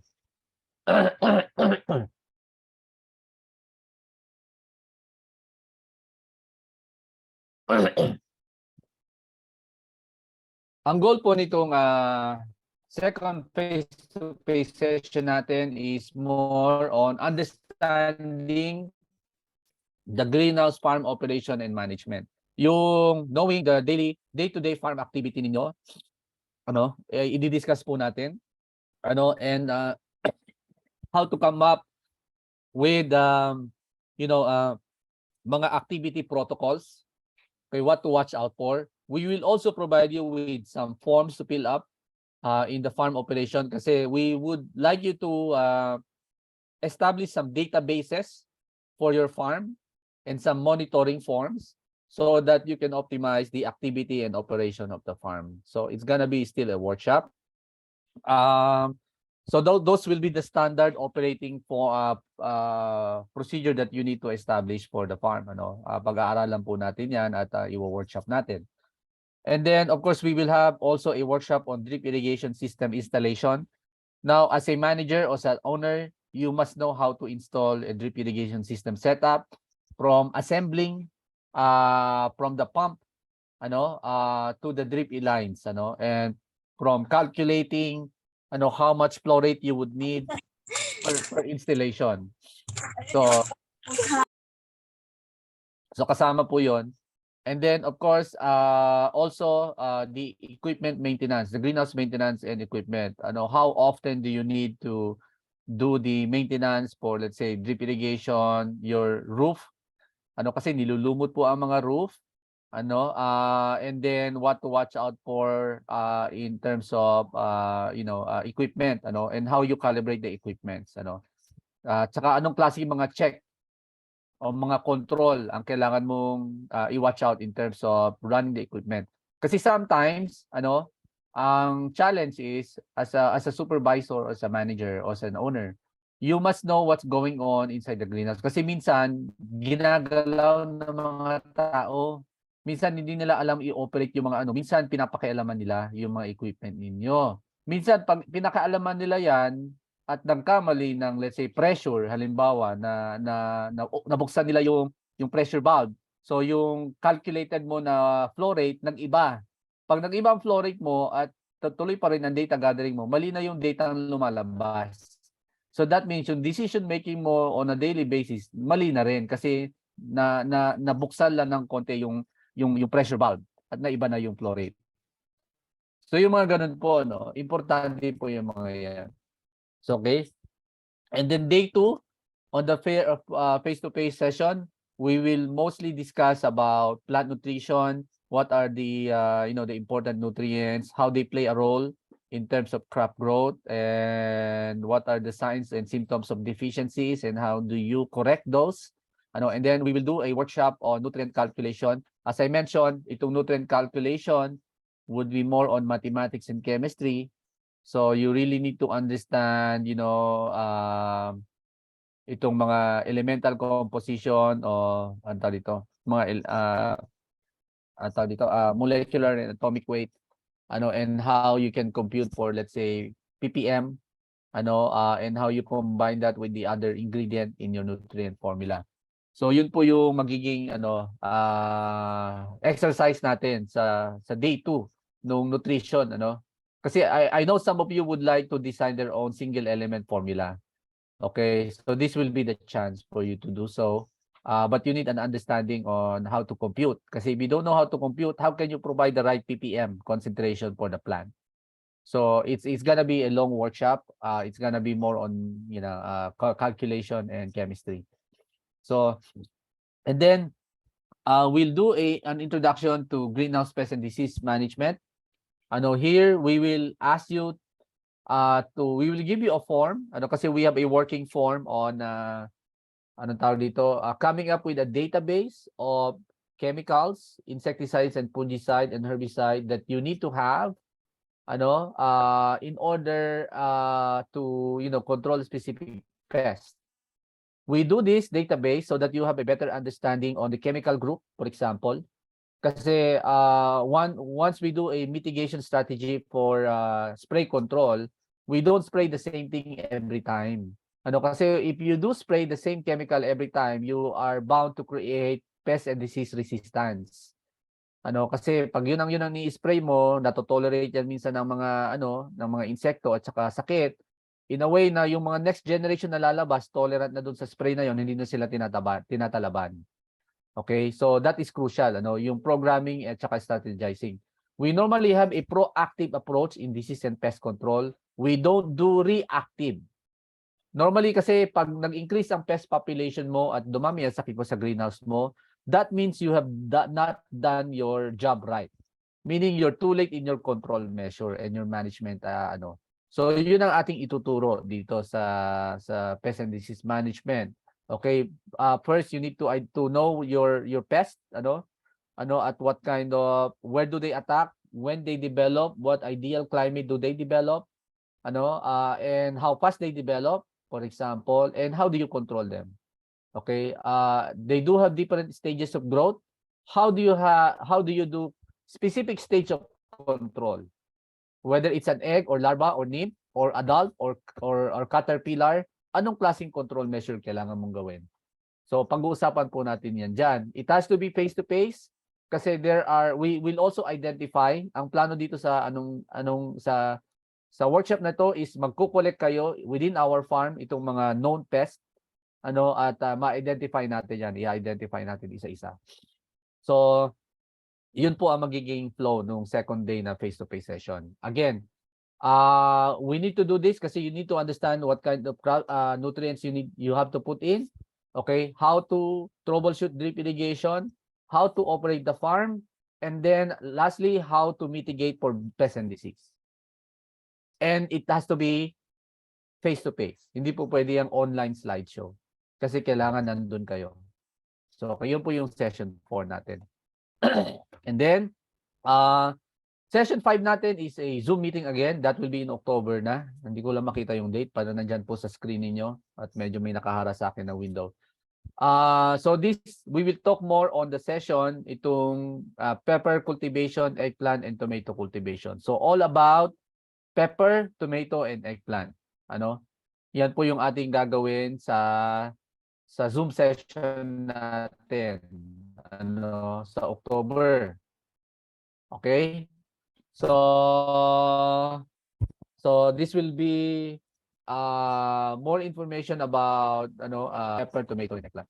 And then on the third face-to-face session, which is 1 day only, we will do skill set training on cultural management practices.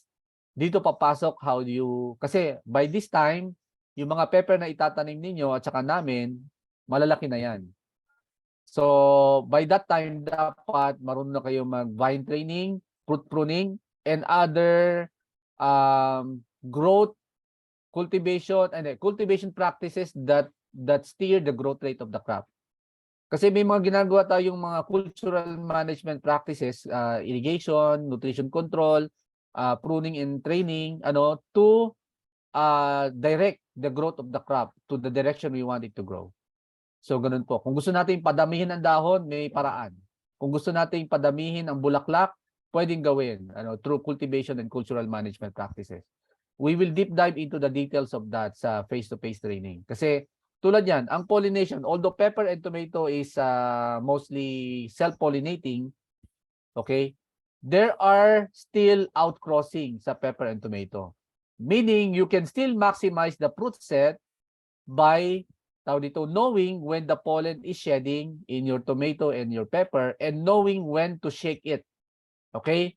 May specific time kami for pepper shaking, for example.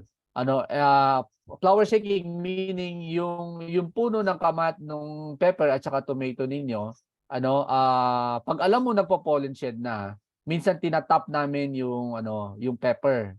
Para malaglag yung mga pollen, magliparan yung mga pollen, ma-pollinate ang mas maraming prutas. So, and then how do you avoid let's say fruit drop? Kasi fruit drop and flower drop is a matter of managing the balance between the vegetative growth and the reproductive growth. Okay, or generative growth. So yun. So we will talk about that in the skill set training. And by that time, may actual plant na tayo nag-grow and you can practice it yourself. So doon sa so we will have those kind of things na. Okay? And then Zoom session, the last Zoom session we will have is more on melon and cucumber cultivation. And then lastly, okay, we'll talk about harvesting, post-harvest handling, marketing, packaging of fruit crops in the last face-to-face session natin. So again, this masterclass is designed for commercial grower, agriculturists, and those with experience. For beginners, it might be a bit difficult, but if you really want to enroll and learn, you can. But ang suggestion namin as early as now, you really have to study and at least learn a bit of technical know-how on the crop. So yun po yung magiging niyan. So that's it. It's gonna be a 4 face-to-face session and 5 Zoom sessions. So this is the first Zoom session, so we will have another 4 Zoom session for the training. This masterclass includes a drip kit. And ang purpose natin dito is for you to take home the drip kit. And unang face-to-face session natin, magtatanim kayo dito sa farm. Iuuwi niyo yan. Pag-uwi nyo yan, itatanim nyo at i-grow nyo sa farm nyo. So habang lumalaki yan sa bakod ninyo, lumalaki rin yung sa amin, makukumpara natin yung growth rate at makakapag-benchmark tayo. So I know this is an ambitious masterclass kasi first time namin gagawin to. We don't know how much will be the enrollee. But we are limiting the enrollee maximum of 30 for this session.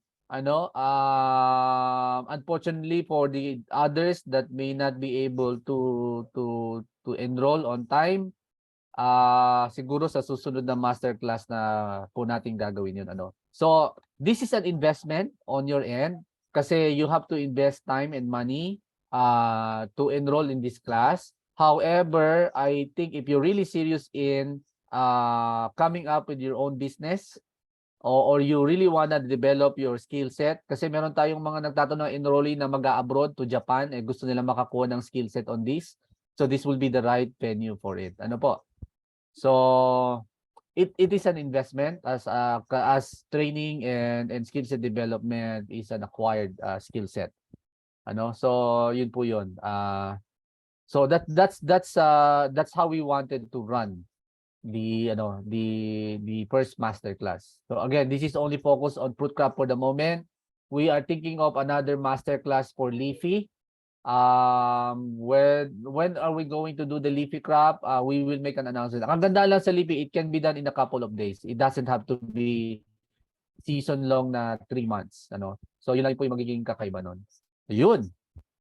So yan, malaki po ang pangarap namin dito sa masterclass na to. Hopefully we can do more of this in the future, and hopefully more and more people will engage in fruit crop production in the greenhouse. Ayan. Okay.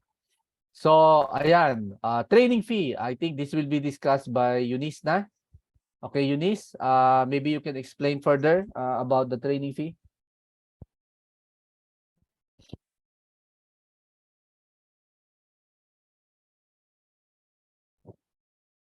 Okay po. So, good morning po ulit sa inyong lahat. So, ang masterclass po natin, ang total training fee po natin is 26,000. Pero kung makapag-enroll po kayo before po nung ating deadline, which is August 22, meron po kayong magiging early bird discount. Magiging 23,400 na lang po yung inyong magiging total parang tuition fee. Then o-offer din po kami ng installment payment program. Ito po yung payment scheme. So nagre-require lang po kami ng down payment of 6,000 pesos. Then ang deadline nga po is before po mag-start yung ating actual masterclass on 26. So ang deadline po natin is August 24. Meron po kayong makikita doon sa enrollment form na sa Google link po na pinost natin sa ating Facebook page. Then i-upload nyo lang po yung inyong receipt. Either po kung mag-pay kayo ng GCash or bank transfer via BDO. Then, for the installment naman po, magiging 3,700 po yung ating parang laging fee before po ulit mag-start yung kasunod nating training session. At nakalagay din po dito yung breakdown po ng ating payments.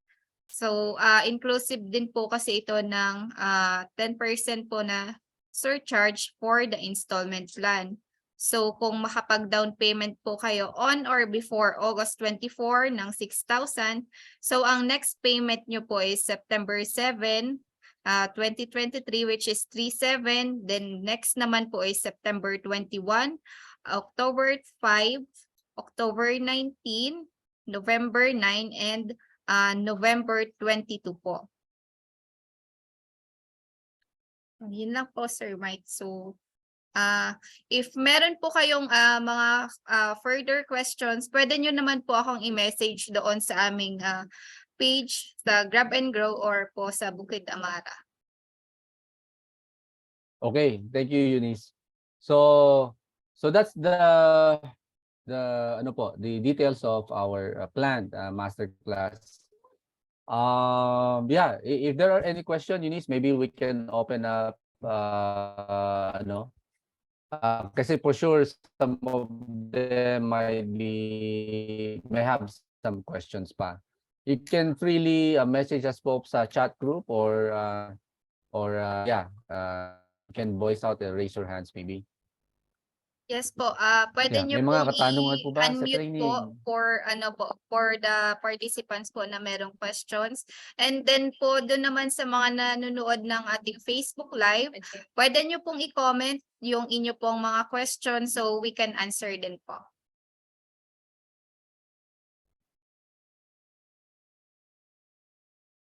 Yes, so may mga katanungan po ba about the training? Hi, Sir Mike. Nats Calara po ito. Nats, hi, good Good morning. morning po. Sir, tanong ko lang po, yung handbook na i-distribute po would be at the beginning of the session or per session tsaka magre-release ng handbook? We can give it one time ba, Eunice? O anong plano? One time po, Very good. isa po siyang compilation of workbooks and ibibigay po namin siya on the first day which is August 26. Okay po. Tinanong ko lang po, sir, kasi baka mamaya may mga medyo technical na bagay katulad ng mga molecular weight, mga computation. So at least kung makita namin sa handbook, makapag-Google lang konti kung kaya para Yeah. hindi kami mabigla. Ayan po. Salamat po. Yes po, yung mga ganun pong information is included po sa ating workbooks. At, Yeah, there will be a couple of workbooks that you need to work on so that you can build the farming system and also for the other things that you need. Oo. Sige. Oh, okay po, thank you po. Thank you, Nats. May iba pa po bang tanong? And i-add ko lang din po yung mga kailangan nyo pong i-bring sa first day ng session, mga drone shots po ng inyong farm or yung Google Maps or yung aerial Topo map. shots para po mas madali po tayong makagawa ng master plan doon po sa inyong activity.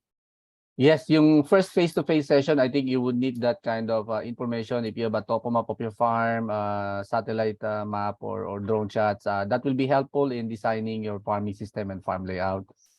And then on the succeeding face-to-face, since you will be growing the crop, kung meron kayo mga mga documentation of your crop that you're growing and some problems and troubleshooting that you wanted to troubleshoot, then we can discuss it during the face-to-face session and the Zoom meeting also. Ano pa ang mga reminders natin, Eunice? Yun lang ba? Mostly yun lang, ano? Yes po, sir. So, kung mayroon pa pong may iba pa pong questions, pwede nyo pa pong i-open up po habang meron pa po tayong time.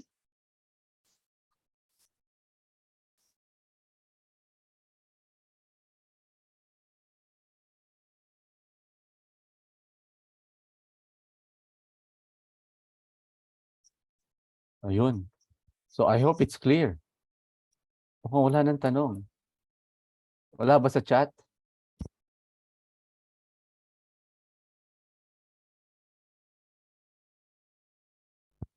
So far, wala naman po sa chat box, sir. Okay, siguro one last is there any question po ba about the masterclass or satisfied na sila sa orientation? So kung wala na, I suppose ayun, okay, wala na yata. So kung wala na po, thank you for listening and joining this orientation. Again, medyo mataas ang pangarap namin sa masterclass na to. As per request na rin ng mga previous training namin like Nats and the others. We hope that this will be a new beginning naman, especially for skills and development for smart farming in terms of fruit crop production.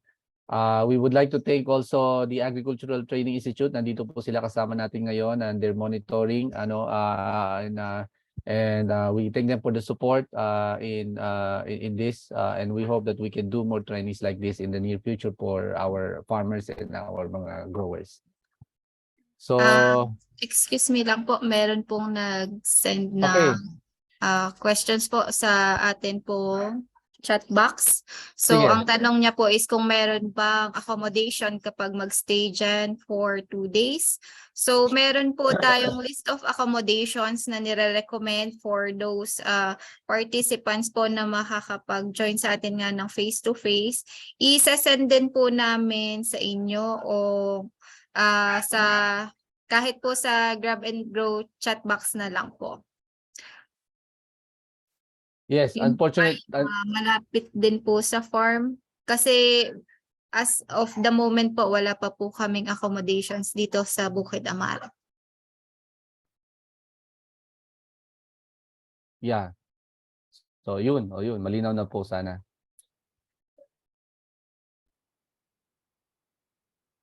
Okay. Then That's meron it. pa pong another question po from Sir Mix.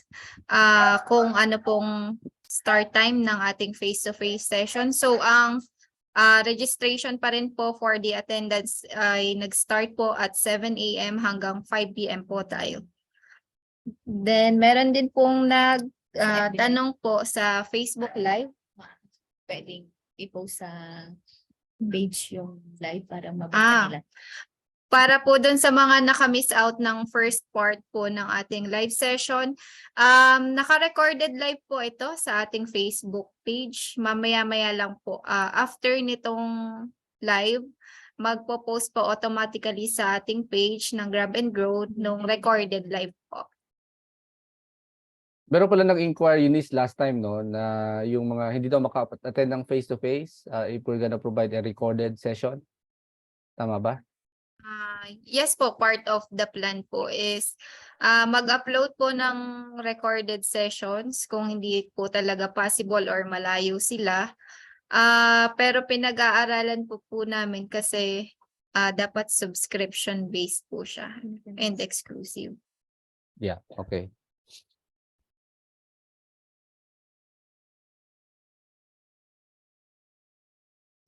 Meron pa po sir, question po from Facebook Live po. Basahin ko na lang po yung question. Sige. You say you accept kahit wala pa farm. Paano po kung wala naman farm, then we have to grow while you grow? Pwede po ba ito kahit small muna na area kaso hindi magkakaroon ng separation for each crop pag ganon? Malayo po kasi ang target farm. Teka, medyo nalito ako sa question. We do provide a drip kit, no? Tama ba? So part of the enrollment is that you will take home a drip kit. Yung drip kit na yon is good for 10 pots ba? Tama? 20 plants, no? Apo, 10 pots, 20 Ah. plants. So yon, you just have to choose the crop that you would like to grow. The seeds will also be provided to you thanks to our partner, si Rix1 at si Ramgo will be providing the seeds. What's gonna happen is you can put it in your house, but you have to consider lang yung yun nga, in that part of the training kasi dapat ideal yung paglalagyan mo sa crop na pipiliin mo. Para naman makagrow sila. Hindi naman po pwedeng extreme ang condition para makagrow. So kung wala pa kayong farm at malayo kayo sa farm at gusto niyo i-grow, yung drip kit natin is designed for backyard. Pwede niyo gawin sa backyard 'yon o sa small space. So pwede naman pong ganoon ang gawin. So you just have to choose lang kasi sa enrollment siguro Eunice, kailangan nating i-indicate kung anong klaseng crop ang gusto nilang i-grow sa drip kit nila para ma-inventaryo din natin. Okay po, meron din po akong naka-provide doon na questionnaire kung ano po yung interest nila talagang i-grow.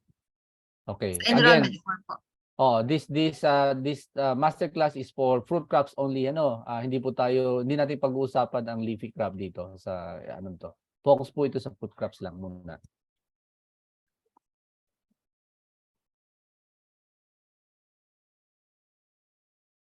Yeah. May Meron pa ba, mga Eunice? questions pa po kaya? May mga pahabol pa po kayang tanong?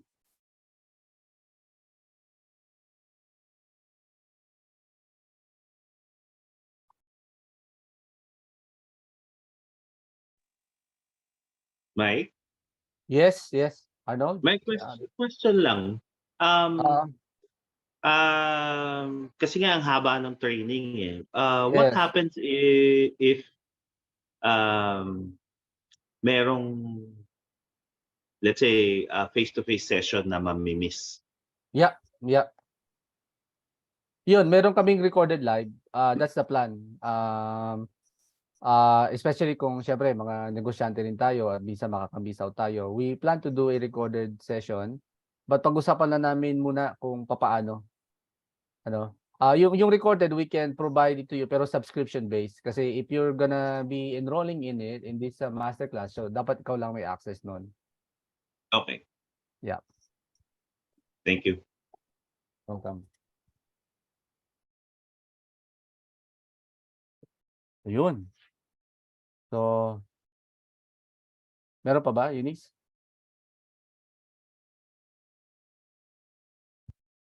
So far, wala naman po akong nare-receive pa ulit. Okay. Again, I would like to apologize kasi I'm a bit under the weather today. Our allergy. Medyo the state of mind is not at its best, but hopefully we have shared enough information to you today regarding the masterclass we're going to conduct. So thank you for listening and also to our audience in Facebook Live. Please feel free to message us sa comments kung meron pa kayo ibang question. We will try our best to answer them. And we hope to see you in this masterclass and we're excited to do this. So again, thank you to all our partners from ATI, from DOST, from our brand partners from SBG, kay Sir Arnett of Arnett Agri Supply, Ramgo Seeds, at saka si ENSA. So maraming salamat po sa pakikinig at magandang araw po sa inyong lahat. Okay. Thank you, Mike. Thank you. Thank you, sir. Thank you. Thank you.